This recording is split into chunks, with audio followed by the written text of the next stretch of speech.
كتير واحنا بنتناقش مع ناس يجي يقولوا لك بص دي اتعمل فيها بحث، فبص ما تفتيش ليه، لان البحث معمول في جامعه هارفارد ومن الاخر اكيد هم صح وانت غلط، يعني مش هتعمل فيها بتفهم. بص هو معاه نقطه ان هي لو بحث اتعمل في جامعه هارفارد معظما بيبقى صح، بس معظما برضو ان في ابحاث كتيره قوي بيثبت ان هي غلط. طيب هديك مثل. دلوقتي في بحث في جامعه هارفارد ان الناس بتاعه التبت، الناس دي بتعرف تعلي درجه حراره جسمها 7 درجات. فانا لما سمعت الكلام ده قلت لا انا عاوز اشوف البحث يعني، فاتاكدت بحث ومن هارفارد وبيقولوا ان التبت الناس بتاعتهم بتقدر تعلي درجه حرارتها. قلت طب رحت قايل للاي اي بقول لك ايه، هات لي البحث. قعدت اقرا البحث، هو عاملين ايه الاكسبيرمنت اللي عملوها؟ جابوا ناس من التبت قعدوهم في درجه حراره 4 سواء بره او في المعمل، وحطوا على جسمهم حاجات مبلوله وقاسوا درجه حرارتهم زادت 7 درجات. هل الكلام ده حصل؟ حصل. طب ما هو خلاص اهو اثبات 100%. لا طبعا، كده البحث ناقص. ليه؟ لان ده ما اسموش كنترولد اكسبيرمنت. يعني ايه؟ دي الطريقه بقى اللي احنا المفروض نبص على اي بحث فيها.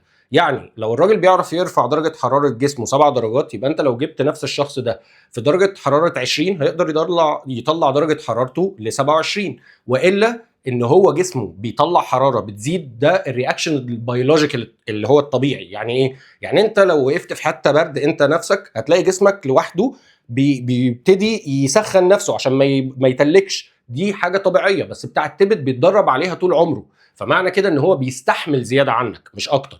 لكن هل هو بيقدر يغير درجه حراره جسمه؟ لا.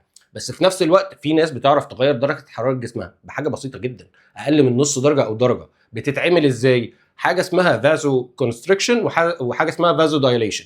ايه يا عم اللي انت بتقوله ده؟ من الاخر الروسيين بيقعدوا يضربوا فودكا فودكا فودكا فودكا ليه؟ بتعمل حاجه اسمها فازو دايليشن، يعني العروق اللي هي الحاجات دي بتوسع، فساعتها احساسه بالبرد بيقل. لكن هل درجه حراره جسمه بتتغير؟ بتتغير ماينر، حاجه ماينر، بس هو الاهم حاجه احساسك بالبرد عشان ما يحصلكش حاجه.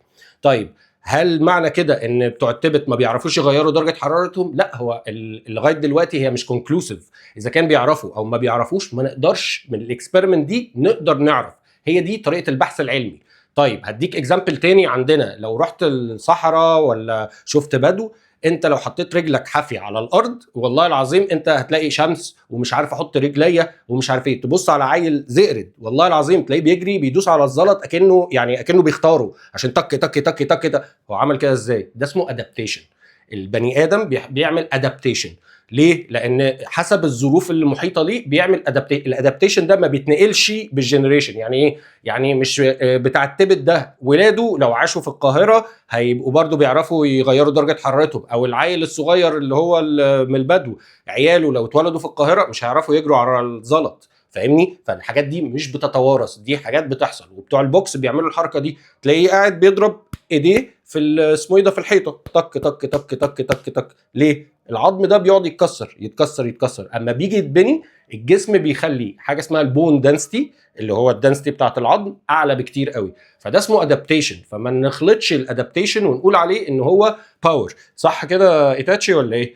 يعني بس فانا اللي انا بقوله لكم ان مش اي بحث معناه صح. تقدر ان انت تبحث وراه وتقدر تشوف الاكسبيرمنت دي حد كملها ولا لا، وهل الكلام ده موثوق بيه ولا لا. حتى لو المجتمع العلمي متفق عليه، لو انت عندك وجهة نظر تقدر تغير اللي موجود.